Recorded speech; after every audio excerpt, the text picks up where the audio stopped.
आजकल हम समाज में बहुत सारी समस्याओं से जूझ रहे हैं और उन सब में एक समस्या है कुपोषण। कुपोषण आपके विटामिन्स, मिनरल्स और जो जरूरी पदार्थ होने चाहिए शरीर में, उनकी कमी होती है। और इस कुपोषण से किसे समस्या हो रही है? इतने बड़े देश में मेरे 16% लोग कुपोषण से जूझ रहे हैं। हमें लगता था हम बहुत स्वस्थ हैं, और यही काफी नहीं है। उन सब में 35% तो बच्चे और महिलाएं कुपोषित हो रही हैं। अब इस समाज में जहां बच्चे कुपोषित, महिलाएं कुपोषित और लोग कुपोषित रहेंगे, तो वहां पे हम क्या तरक्की या क्या हम अपने आप को विश्व की सबसे बढ़िया इकोनॉमी बनाने की सोच सकते हैं? नहीं हो पाएगा। तो फिर ये कुपोषण है क्या, जो किसको, हर एक को हो रहा है? कुपोषण यही है कि अगर आपने स्वस्थ रहने के लिए अच्छा खाना नहीं खाया, फल सब्जियां और जो आपकी दालें हैं, ये सब नहीं खाया, तो कुपोषण हो सकता है। दूध और उससे जुड़े हुए पदार्थों को भी जरूरी है लेना, कैल्शियम उन्हीं से मिलता है। अगर वो भी नहीं लिया तो कुपोषित हो गए। और कुपोषित होने की वजह से सबसे बड़ी समस्या ये है कि आप बीमार जल्दी हो गए। छोटे से छोटे वायरस या कुछ भी चीज होगी ना, आप बीमार हो जाओगे। और बीमार हो गए तो उसकी वजह से जो 10 नई समस्याएं होती हैं, वो भी आपकी हो जाएगी।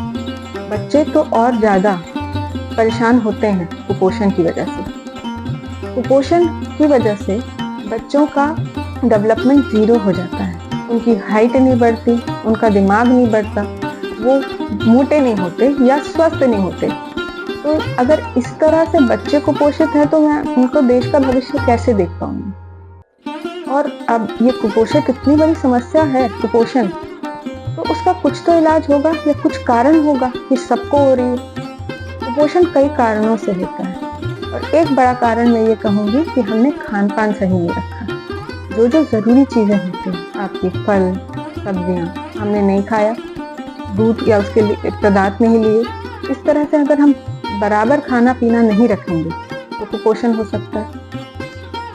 उसके अलावा सबसे बड़ा कारण ये भी होता है कि लोगों को जानकारी नहीं है कि क्या खाना जरूरी है। बहुतों को लगता है कि मैं तो सब खा रहा हूँ, तो मैं कुपोषित नहीं हो सकता।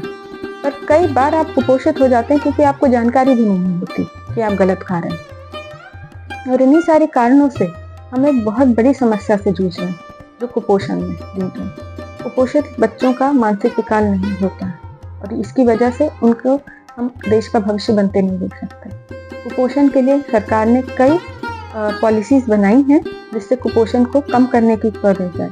आपकी आंगनबाड़ी, आपके बहुत सारे गवर्नमेंट इनिशिएटिव्स हैं, जिसकी वजह से हम कुपोषण को कम करने की कोशिश कर रहे हैं। मिड डे मील और ये सब उन्हीं के लिए बनाए गए हैं। पर अगर आप उसके लिए सबसे बड़ी जरूरत है जागरूकता। लोगों में अगर जागरूकता नहीं रही तो कुपोषण से हम हमेशा लड़ते रहेंगे, और ये लड़ाई हमेशा चलेगी। हम अपने देश को आगे नहीं बढ़ाएंगे।